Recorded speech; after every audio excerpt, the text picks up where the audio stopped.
Tifo ne ahwefo me mo bibia akwa aba e de ba daily update TV so and then the kind of abepim e wo your channel no so high daily update e sure say obe subscribe am your channel no abo notification bell so no abo around so akabeka unsa aka ye videos ne be banner breaking news update ne current affairs there for ni chere daily update TV so na unsa beka bi e de na abetodwa ye nyina nim the see this year called a by election or assembly of James Quayson assembly maker one about James Quayson.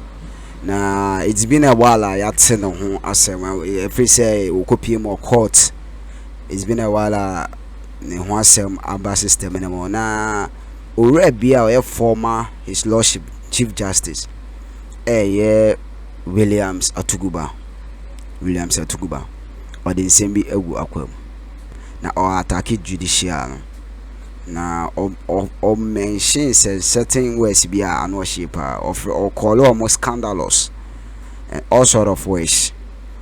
If I James Quayson means some no they not junior in susu no and yet fair James Quayson or man treating fair the judicial system or man treating fairly a count on quan not junior in the casa mono. I was say James Kesi as a mutual man go scot free because OTA reference and no make it when speech a full speech and no make it during a year some invite to be at the man and somebody go up when I know she parent me about us as an equity in some or Kafa James Kesi home na nisusi money a canon qua James Kesi there or you truly vindicated like no need a fault to be I would say a jano manico because according to some characters and others some words be no use said judicial service they are scandalous and all sort of ways a year former justice and some or the go until former chief justice and some of the more assassin then could see and and some or the go aqua James Quayson na pacho I daily update so mama sense so can you be na subscribe and notification bell borem now so I can update in the current affairs de be yen share na afofro so nyame nyame sure yen morem 10 case by declining jurisdiction to enforce the constitution on the ground that the constitutional provisions sought to be enforced were clear and unambiguous. Notable cases are Mayor Aglese versus Attorney General and Asari and Attorney General and General Legal Counsel. Some other subsequent decisions of the Supreme Court have followed the reasoning in Noble Corps versus Attorney General. This turn of events creates a cloud of confusion and inconsistency in our jurisprudential space, making it difficult for one to tell the direction of flow of our country's constitutional law in this area. This must be a cause of worry to students and practitioners of constitutional law, unquote. Realistic independence of the judiciary. I want to emphasize that there is a vast chasm between independence of the judiciary in theory and its independence in practice. Thus, as explicitly stated by Dr. Dtails in his aforementioned book at page 90, quote, independence of the judiciary has two dimensions, the institutional and the personal. Personal independence relates to the commitment of individual judges to the judicial values that ensure their impartiality and fairness. I'm here referring to values such as eschewing corruption and not allowing ethnic and other particularistic considerations to affect judicial determinations. Institutional independence of the judiciary, on the other hand, relates to the constitutional, statutory, and other arrangements put in place to assure the independence of the judiciary. Issues that are customarily dealt with under institutional independence include separation of powers, security of tenure for judges, including appropriate provisions on the appointment process of judges, the conditions of service of judges, and the process for the removal of superior court judges, financial and administrative autonomy for the judiciary. Measures are what make judicial independence justifiable. it will be unacceptable to have independent but unaccountable judges. Don't worry, I'm getting to the end. Is it lunchtime? Oi! All right, I'm finishing. I too need lunch.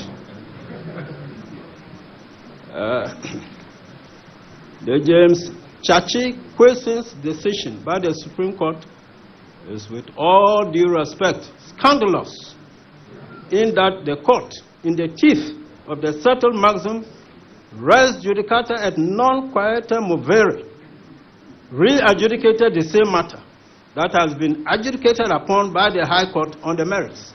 Never seen this type of thing in any judicial system.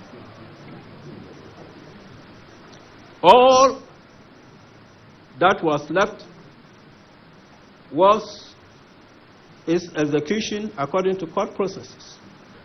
Again, the stress laid by the court on the statutory processes for acquisition and renunciation of citizenship shot itself in the foot.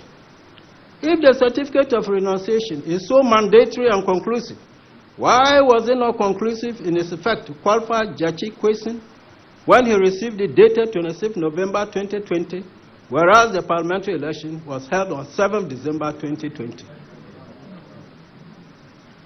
Statutes, judgments, and documents must always be applied with consistency, both in the letter and spirit. These must always be construed holistically and as instruments of justice, since it is a well-settled principle. The duty of a court is to do justice, and the court should not be turned away from doing justice. In the 2013 Presidential Election Petition, 2013 Supreme Court General Report Special Edition, 73 at 141, as stated as follows, quote, again in Osman and Tedam, 1972 G&G, 1246, second edition, CA, and Osman and Khalil, 1972 G&G, 1380, the Court of Appeal held that though the respondents were members of the Convention People's Party, whose constitution made all members of Parliament of the Convention People's Party members of the party's Regional Executive Committee, that did not without more make the respondents members of such committees, and therefore disqualified to contest the 1969 parliamentary elections which they had won. Let me explain a bit here. Here was a decree that stated that all members of the regional executive committees of the then Convention People's Party were disqualified from contesting the elections. Literally taking it, it means if your name is on that list, you should be disqualified. But these judges bent on true justice said that, oh, but that alone cannot make you just a member. Then you should be, member means an active, must be attending meetings, doing service. So these people are not disqualified. We need such judges.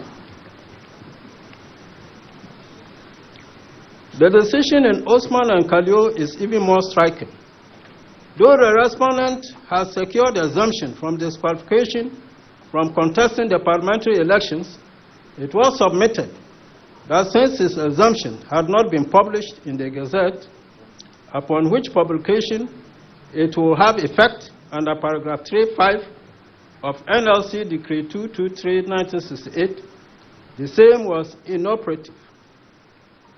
Notwithstanding that under paragraph 3.7 of that decree, the decision of the Exemptions Committee was final and conclusive. The Court of Appeal rejected that contention. Let me dilate a bit here. Here was a decree.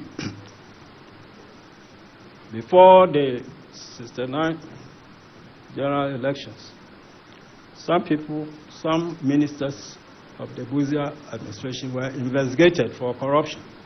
Some were disqualified.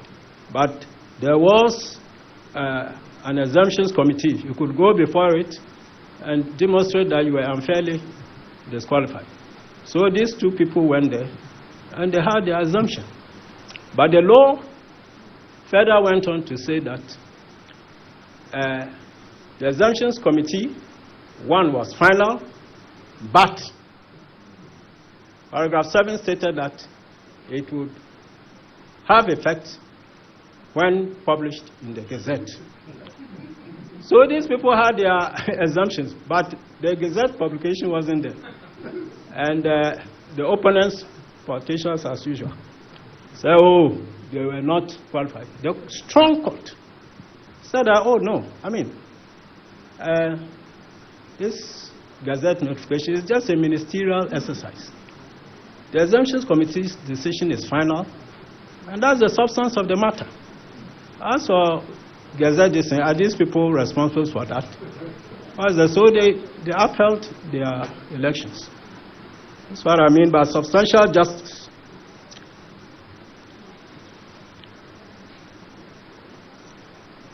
Again, in Justice Derry versus Tiger Eye, PI, and others, 2015 to 2016, 2 Supreme Court Annual Report 816, the Supreme Court unanimously held that though the impeachment process against the plaintiff was published in contravention of Article 146 of the 1992 Constitution, that could not vitiate the crucial impeachment procedures against him.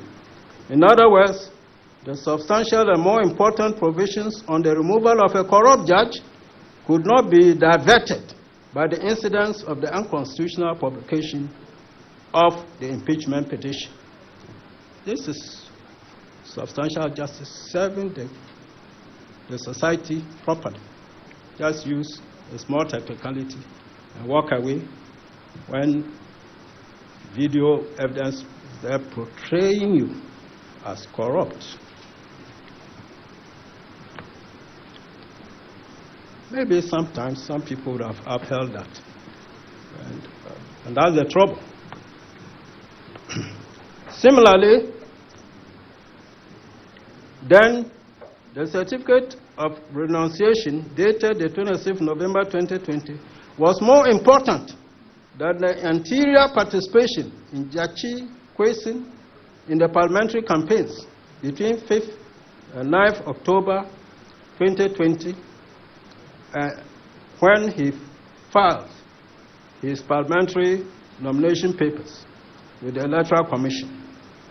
The Supreme Court does not stand in good light, with all due respect, in disqualifying Jachi Quayson, despite his clear certificate of renunciation of his Canadian citizenship as from 26th November 2020, whereas the elections were on December 7th. Certificate has come. Still, he should be disqualified. I'm not able to see substantial justice in this, as I've tried to demonstrate. The Supreme Court does, okay.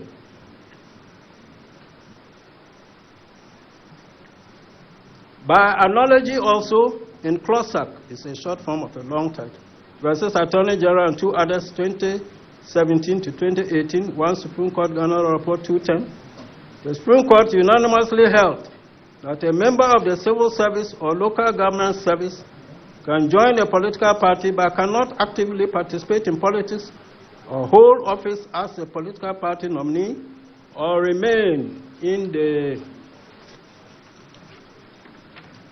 civil service after election as a member of the district assembly.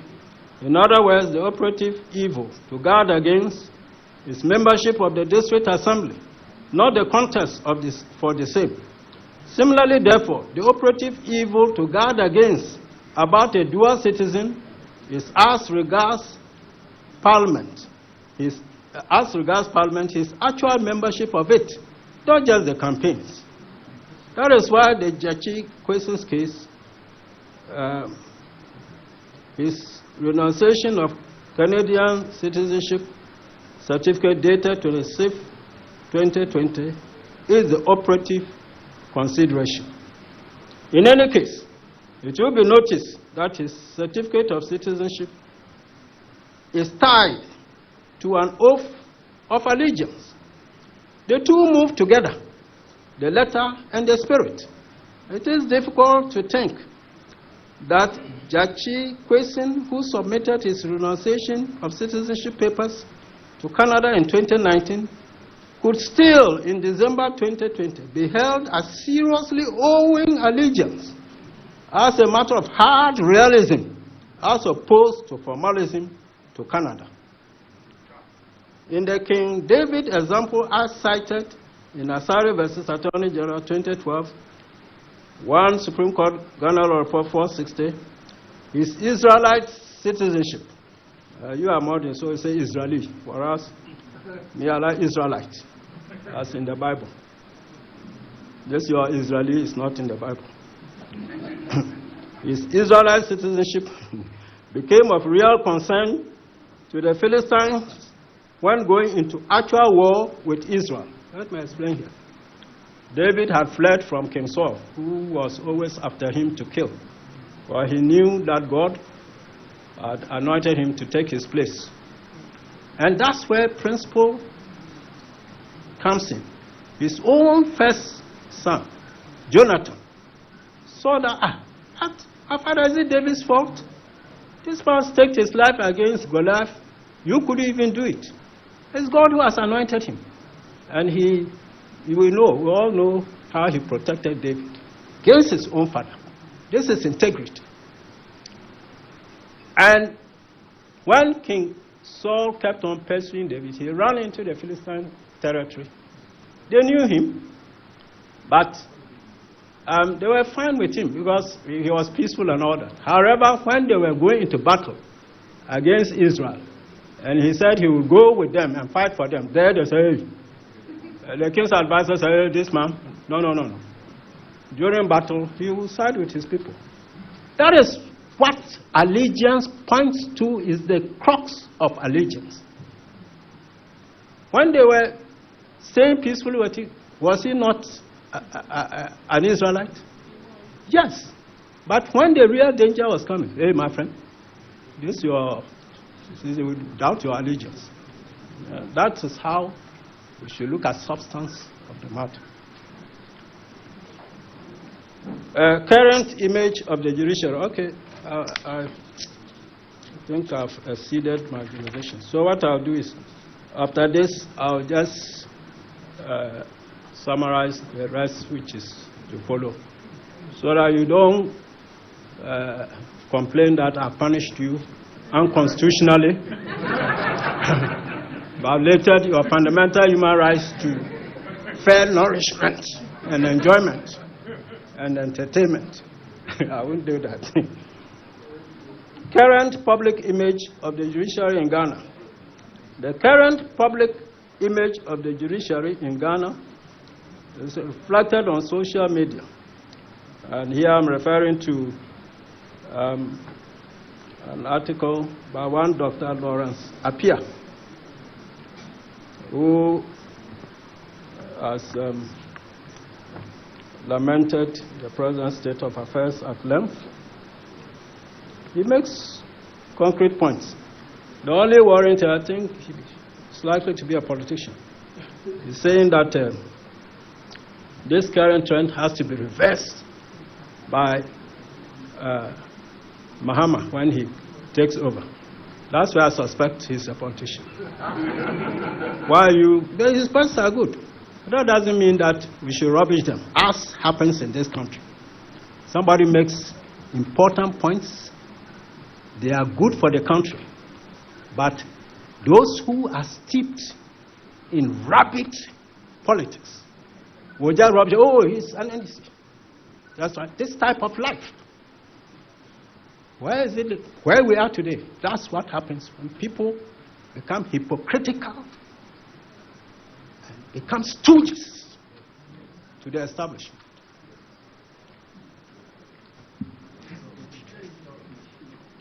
Oh, yeah, right. Well, okay, I'll give you the reference on social media. You can access it. That's where I also saw it.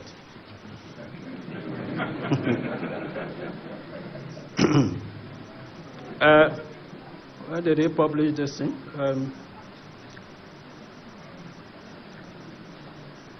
Yes. Ghana newsonline.com, 16th October 2023. That's where you can find it. I'll go and read it. He makes points. He's actually complaining about certain things. How a motion to arrest the closure of the limited EC registration was pushed, listed for 17th October, when the registration exercise was to end on 2nd October. He has pointed out all these things. I mean, I don't know. Anyway.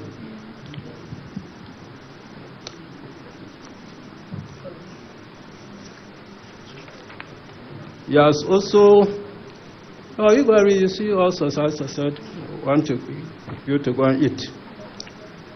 Another thing I refer to is an article by Michael Quay, the former Speaker of Parliament. Let me give you the online reference. This one is on myjoyonline.com, 28th April 2022. Now, shortly, he was saying that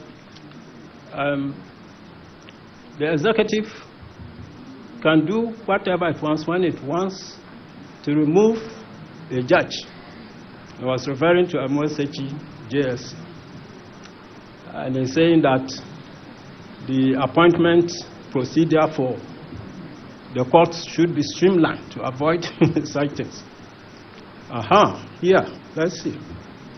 This Amosechi, well, it's unfortunate he tendered his resignation because I was on the committee to investigate him. And I tell you that he needn't have done that. Can't say more. But before I was aware, he left. Now, his exit from the judiciary is a great worry to some people. What of others?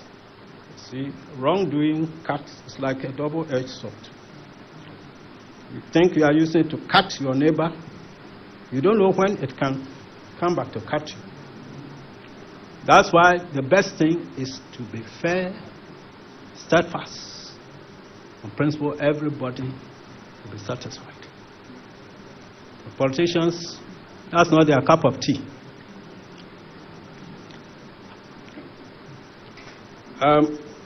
Let me conclude now. I'll read the conclusion. It's very short.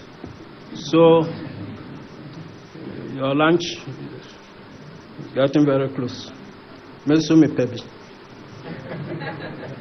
can't speak this fine language, but I think I've said it correctly. Now, one of my colleagues said one lawyer went to a chop bar, I think at Kumasi, and then his client happened to go there, and so I said, lawyer, what's so bad?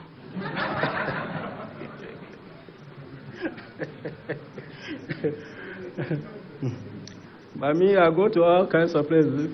There's fine food. Now, this is my conclusion. In view of all this, what matters most is the realistic auditing and restructuring of the judiciary, and indeed all other governmental institutions, because just as the cyanide of illegal mining galamsey has devastated our forest lands and poisoned our water bodies, so also has the cyanide of political corruption poisoned our governance institutions. Appointments to the judiciary or any other governance institution must be made by thoroughly independent bodies based on nothing but merit and not on things like protocol, chronism, ethnicity, or other improper considerations. Now I have a problem. Maybe some of you can help me to solve it. There's an advertisement for employment into an institution. The criteria are set out. Now understand there's something they call protocol. How does it fit into the scheme of criteria? Protocol, so it's also a qualification? I can't understand. But here it's happening a lot. This type of thing. And Ghanaians too, I'm sorry. I mean, generally Ghanaians like cutting corners. They are looking for something. Oh, I know that man. I see he will help. It's not healthy. You can do that and get in. Your son or your relative, even it doesn't matter who he is, a human being, is obstructed, although he has sterling qualities, step aside, and some mediocre person is put there. How does that help this country? It's happening.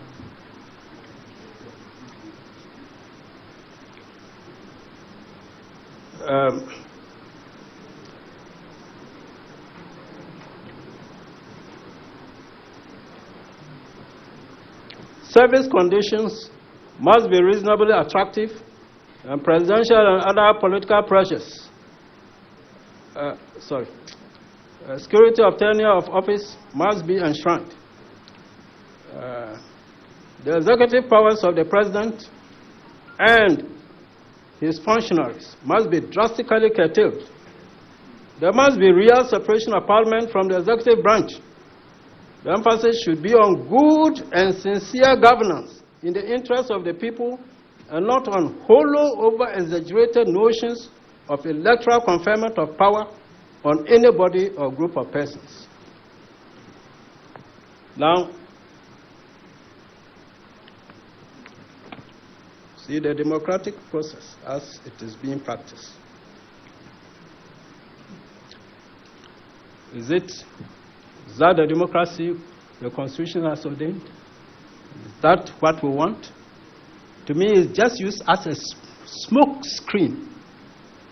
In front of it, values and principles are preached. Behind it, deep-seated suppression of all.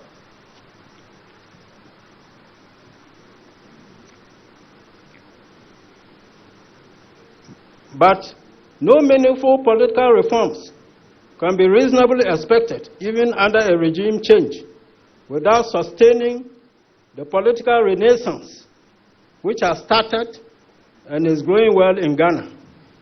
That's why you find, that's why I've agreed to come, because I lost hope. But when I see these young people, I've never seen him. I hear he's here. Can you favor me with me seeing you? But be careful with politicians. You see, enthusiasm, you should do it, even as I'm saying here, hey. But, see, if you throw a careless statement, get at you, you have no defense. So just keep to the principles, insist on the principles, without falling to the temptation of the kind of pedestrian political garbage that is spewed out on our airwaves almost every day. That aspect is not necessary. It is for this reason that I would like to acknowledge, encourage, and congratulate nationalists like Kesi Pratt. I've never seen him, but I've always praised him. This is not the first time. I did so at Cape Coast when I was launching a book in 2020. Dr. Arthur Kennedy of the USA. This man, if I had my way, would have been a model president for this country. I think he followed his activities. Very principled, fair-minded. But when he contested MPP presidential election, I understand he had only one vote. You see? This is the kind of politics we practice. Very sterling man. Oh, you should get away. And then you bring some, even say some places, we put a stone, we vote for a stone. Now today, the effect of voting for stones.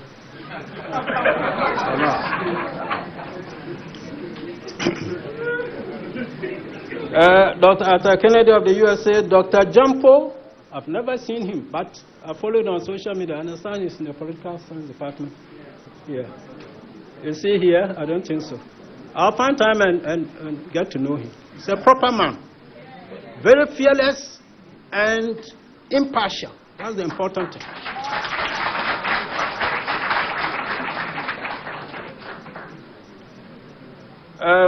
Professor Boquin, Boquin. I've seen on social media some handsome young man. He's a prof already.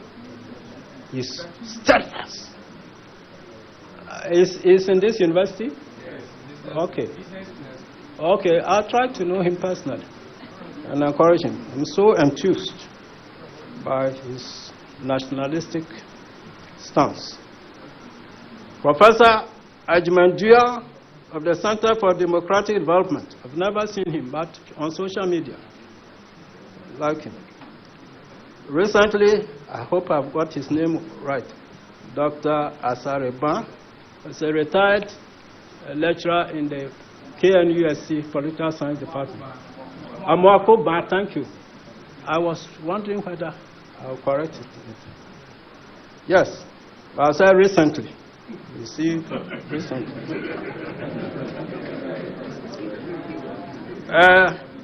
Kwame Pianim. Sterling man. Unfortunately, I had to disqualify him. My first constitutional case on the Supreme Court. Fine man. When I saw him, I said, oh, very nice man, both physically and from what I heard about him, popular. But then he tried to stage a coup, and it didn't work. And the Constitution disqualified people who indulge in acts inimical to the state security. So I had no way we were three in the majority. I was one of them. I just come to the Supreme Court. But I like him. Up to today, I've been following his lesson on this. Dr. Nyaho Tamaklo. I've never seen him, but it's another. Kelvin Taylor. I've praised him before at Capos, but I said I don't know why he will not just make his point, but indulge in invectives. I mean, it's not necessary. They are making concrete points. Those with, slanted positions will just say, oh, but do you take him seriously? You see? He can make serious. I don't know where he gets the information from. I'm in Ghana. I don't know most of the things he's able to. Those things will help us. But then he will insult and insult. Why? People will just use that to say, oh, no, you see? All right. Emmanuel Wilson, my friend, Jr., the chief crusader against corruption in Ghana. I've added in pen the Ghana National Conference of Catholic Bishops. Those of you who are Catholics, I encourage you, always buy the Catholic Standard every Sunday. You will see a lot of sound principles there. And they are steadfast also, fearless. I'd like to congratulate the staff of that newspaper, the Standard. They are consistent. They don't toy with facts. No. Unfortunately, I was overtaking my time. I saw one recently, one Reverend Opuni or so. I think you've seen him also on social media. Reverend Opuni. Yes, very, very forthright man. Well, I don't know most of these people I have mentioned personally. But I followed their works on social media, and I'm impressed. However, I hope that they remain nationalistic no matter the regime in power. That's very important. Because if some of them are just doing it because they are opposed to this president, that's not good enough. If the next regime comes, even if it's your own party, you have to remain like that if you are to be true and sincere to Mother Ghana. Then we will get somewhere. I also wish to acknowledge some of the many civil society organizations, such as Ghana Center for Democratic Development, Ghana Integrity Initiative, Citizen Ghana Movement, Africa Center for Energy Policy, Parliamentary Network Africa, PEM Plus Bites, Media Foundation for West Africa, Send Ghana, One Ghana Movement, Center for Democratic Development, Democracy Hub, Occupy Ghana, an Institute for Democratic Governance. I don't know most of this, but where I've got this list from, this case, they were the people who brought the constitutional action in favor of Domelevo. That's where I got these names, from the title of the case. And it shows where civil societies have gotten to. And that is what can help this country. Okay, so it's lunchtime. Thank you very much.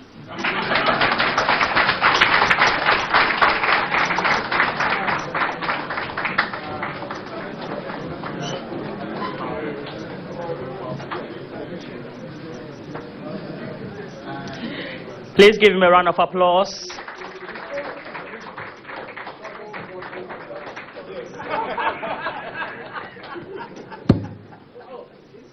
Very well, very well.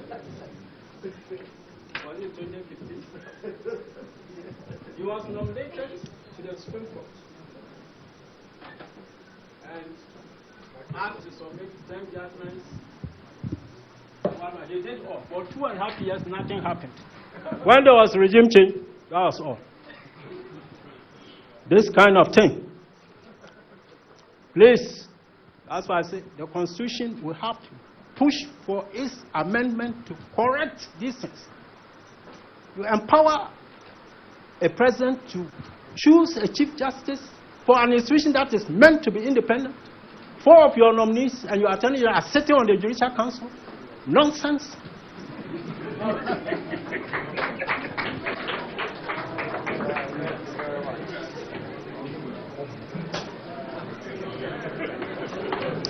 Please. Thank you very much. Thank you. Thank you. Thank you. I believe everybody has enjoyed it. Long but satisfying.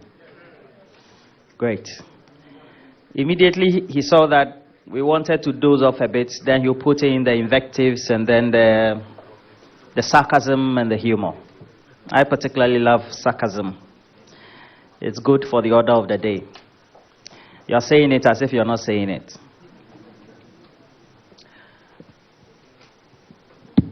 That said, I know that we have to get on to the next stage of the program. It's been quite a very long afternoon. We're in now to have a remark or various remarks from the panel. I can see that among all of them, it's only Justice Remsai who has remained the only candidate to go to heaven. And then, of course, our distinguished chairman.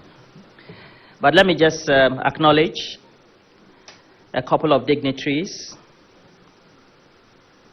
Madam Irabna Obing, the parliamentary candidate of the NDC for, where's my gentle, Okankwe Ablekuma North. Please give her a round of applause for me. Madam, please get up so that they'll see you. When I'm on my show, I try to give them as much opening and then visibility as possible, at least. These days, politics has become expensive. Especially if you're in opposition, it means you can't share mobile phones. Mrs. Emilia Akroma, you're a legal practitioner. Please let me see you if you're here. Thank you very much, ma'am. Mr. Kwekwedu Jemfi, you're a businessman. Very good. He's also a political activist. He has a popular content on social media that is widely monitored by Justice Atuguba.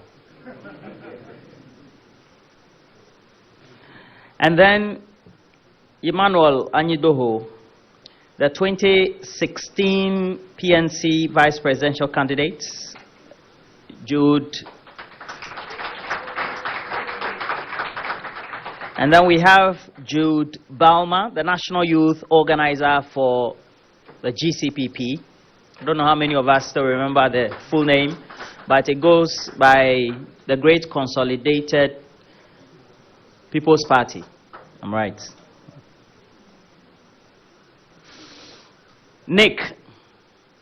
Mr. Nick is also here. Please give him a round of applause. He's also a businessman. Sometimes when they say businessman, I don't think it's that lexicon is in tune with the times. Entrepreneur. Entrepreneur, it's more like... And then we have Nana Kwekwesi Edun Ketia. He's also a businessman or entrepreneur. Now let me acknowledge the board members of Solidaire Ghana. Samatu Kwe is the director of legal. Please give him a round of applause. Chum Berry is director of planning. He is also a legal practitioner. Thank you very much, Mr. Chum.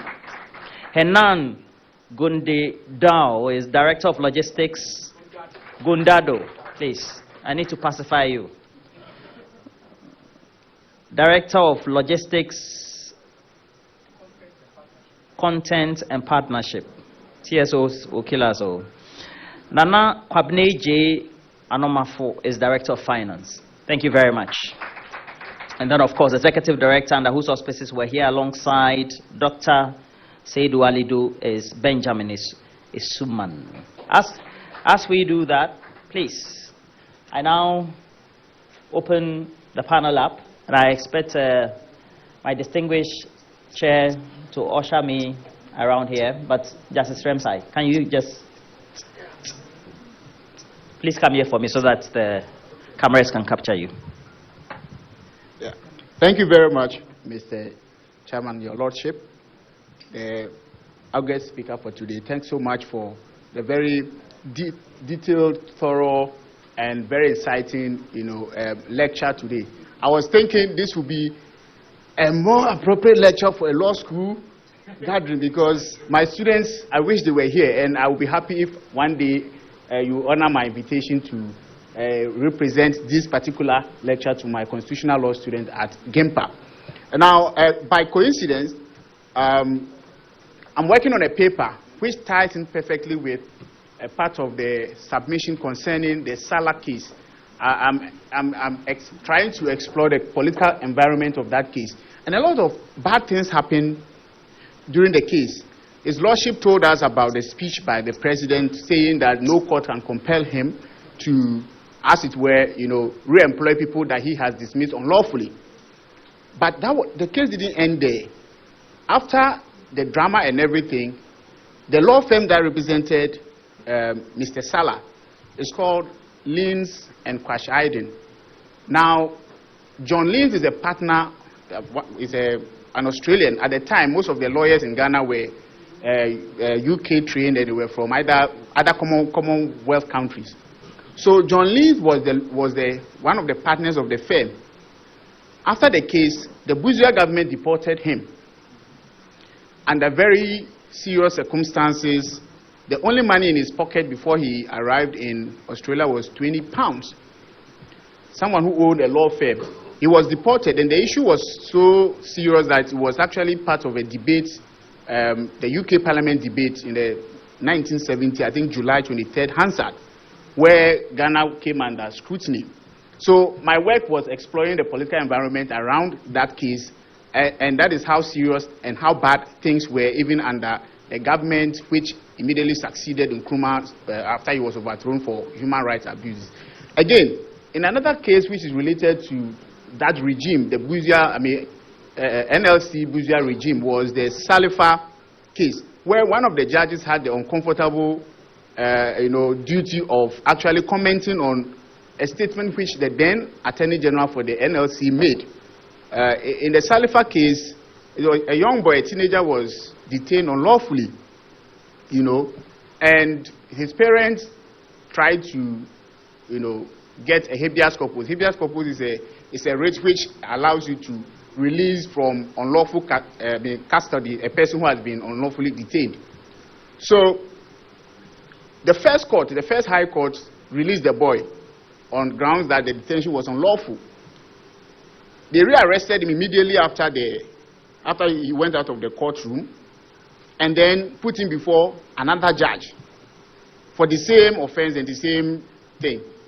Now, there was a lawyer, the lawyer argued it was the same John Lynn who was defending the gentleman, the little boy. And the Attorney General at the time was Mr. Victor Owusu, who appeared before the court and argued that the NLC was unlimited in its powers. In other words, the NLC could do anything it wanted to do, could even change, in fact, in his words, could change a man into a woman and a woman into a man. And the judge, remarked that he is surprised that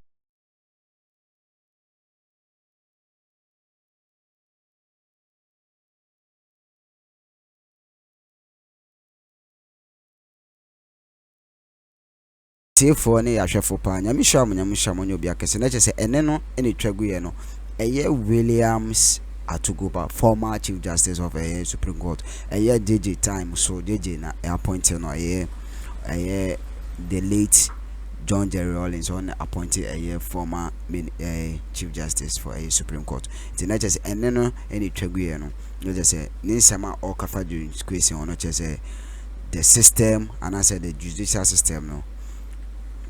They are not treating Honorable James Quayson fairly because share time factor na the man no or brand no big or renouncing the citizenship no. What him say? The man is proving say or vindicating James Quayson according to his speech no. Nyami sure no nyaka say how daily update TV so your source or comment out here and anyway no comment first comment section share na for front so nyami sure you know say stay tuned, stay connected. Daily update TV so we give you the best.